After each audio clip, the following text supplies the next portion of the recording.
Le 8 décembre dernier, le régime de Bachar el-Assad est tombé en Syrie. L'onde de choc se répand rapidement en Europe, entre espoir et inquiétude pour ceux qui y ont trouvé refuge depuis plusieurs années. Comme cette étudiante en Autriche. Ich fühle mich schon wie zu Hause, weil ich einfach meine Wohnung habe, meine Freunde, meine Community.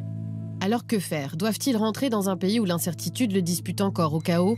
Ou rester en Europe, alors que certains gouvernements envisagent déjà leur retour à Damas? Avec cette nouvelle donne en Syrie, la question qui nous intéresse, quel sort pour les réfugiés syriens d'Europe?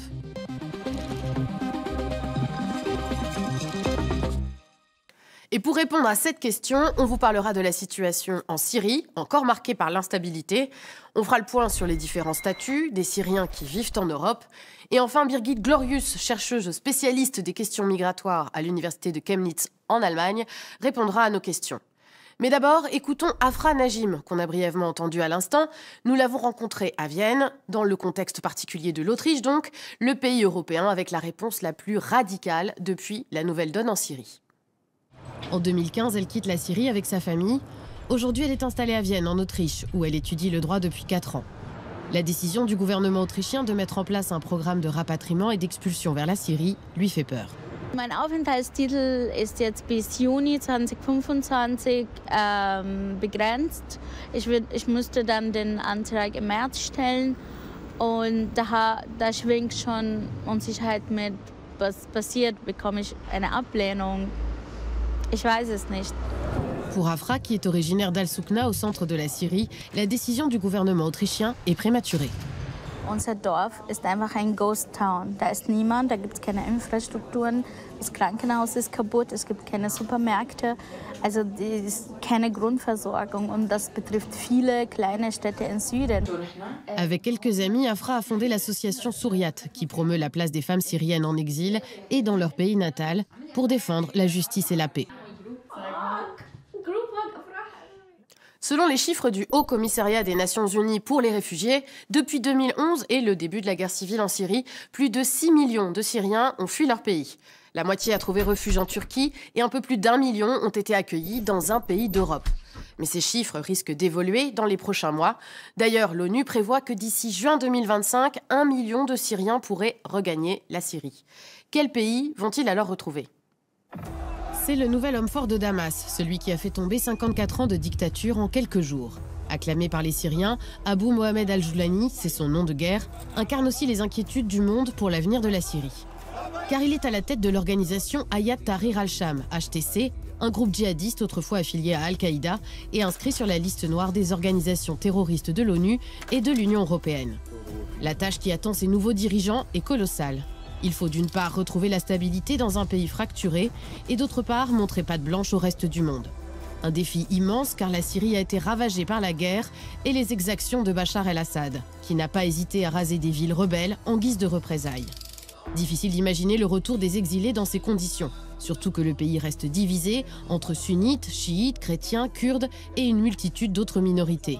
Devant les caméras en tout cas, al-Joulani appelle à l'unité nationale. من هاجروا ولجأوا ونزحوا كل الناس يجب أن يعودوا لأن نضع أيدينا بأيدي بعض ونبني سوريا القادمة بإذن الله تعالى. Une pacification du pays que les Européens veulent encourager en dépêchant sur place des émissaires chargés d'établir le contact avec les nouveaux dirigeants. Pour les Européens, une approche pragmatique vis-à-vis de ce gouvernement veut dire, même si on n'ouvre pas tout de suite des ambassades ou établit des liens diplomatiques avec le nouveau régime, techniquement, il n'y a pas un nouveau gouvernement. On essaie quand même de prendre contact pour pouvoir négocier et pour soutenir la stabilisation de la Syrie, parce que je pense que ça, c'est un intérêt légitime de tous les pays européens. Au centre des préoccupations européennes, éviter un nouvel afflux d'exilés vers le vieux continent et préparer le retour des Syriens réfugiés. La présidente de la Commission était en visite officielle en Turquie, porte d'entrée des migrations syriennes en Europe. Dans un contexte politique de montée des extrêmes droites, elle doit jongler entre les craintes des populations européennes et les espoirs des Syriens. The lack of predictability demands utmost caution. Therefore, one thing is very clear. All returns must be voluntary, safe and dignified. Voilà pour la position officielle. Mais pour certains pays au sein de l'Union européenne, c'est moins évident.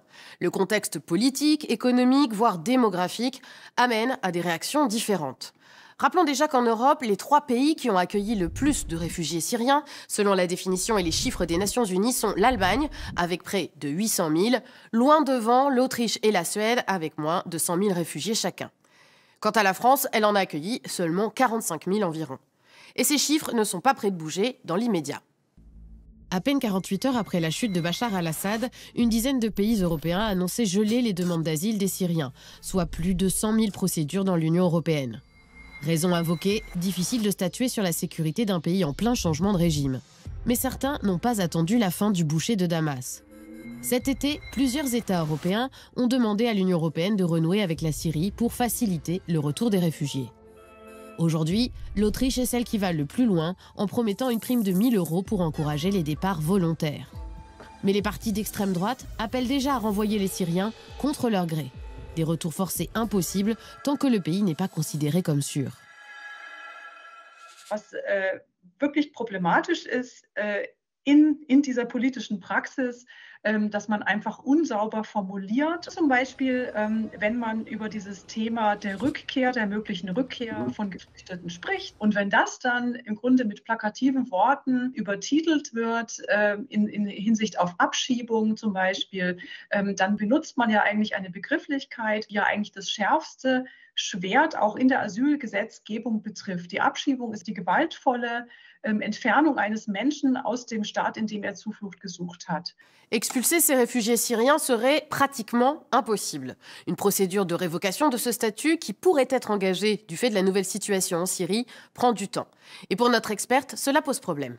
Also das Widerrufsverfahren, und das wäre ja praktisch die Aberkennung des Flüchtlingsstatus, ist im Grunde vergleichbar mit dem Asylverfahren. Das heißt, das ist eine individuelle Prüfung, die hier durchgeführt wird. Und das darf man sich genauso aufwendig auch vorstellen wie ein Asylverfahren. Das heißt, man muss das wirklich von Fall zu Fall durchführen. Wenn man ein individuelles Widerrufsverfahren zum Beispiel gestartet hat und abgeschlossen hat, dann geht das ja auch nur auf der Basis unseres Asylrechts. Und diese Basis ist immer die Menschenwürde. Das heißt, ich kann keinen Menschen zurückschieben in eine Situation, in dem ihm unmenschliche Lebensbedingungen drohen oder Folter, Verfolgung oder Gewalt. On l'a vu, l'Allemagne est le pays qui a accueilli le plus de réfugiés syriens. En 2015, alors que l'Europe fait face à une crise migratoire inédite, avec des centaines de milliers de Syriens notamment sur la route des Balkans, la chancelière allemande a cette célèbre phrase « Wir schaffen das ». Nous y arriverons. Sous-entendu, nous arriverons à accueillir et intégrer ces exilés. Une politique d'accueil qui a bien changé aujourd'hui, encore plus dans le contexte des élections anticipées du 23 février, où le nouvel homme fort de la CDU, favori des sondages, s'est dit en faveur du rapatriement de certains Syriens. Mais cela ne peut pas se faire comme ça. Focus sur le statut des réfugiés syriens en Allemagne, comparable à ce qui existe en France. Avec près d'1 million de personnes de nationalité syrienne vivant sur son sol, l'Allemagne est le premier pays européen d'accueil de la diaspora syrienne. 2 tiers d'entre eux sont réfugiés ou sous protection subsidiaire. Le statut de réfugié est accordé aux personnes qui ont quitté leur pays car elles sont personnellement menacées en raison de leur origine ethnique, leur religion, leurs convictions politiques ou de leur appartenance à un groupe social, ce qui comprend aussi les droits des femmes et des personnes LGBT+. Le statut de protection subsidiaire, lui, est accordé aux personnes qui ne sont pas persécutées personnellement, mais qui, dans leur pays, sont menacées à cause, par exemple, d'un conflit armé. Résultat, le ministère de l'Intérieur allemand compte aujourd'hui plus de Syriens sous protection subsidiaire que vivant sous le statut de réfugié. Mais ces statuts ne sont pas donnés à vie.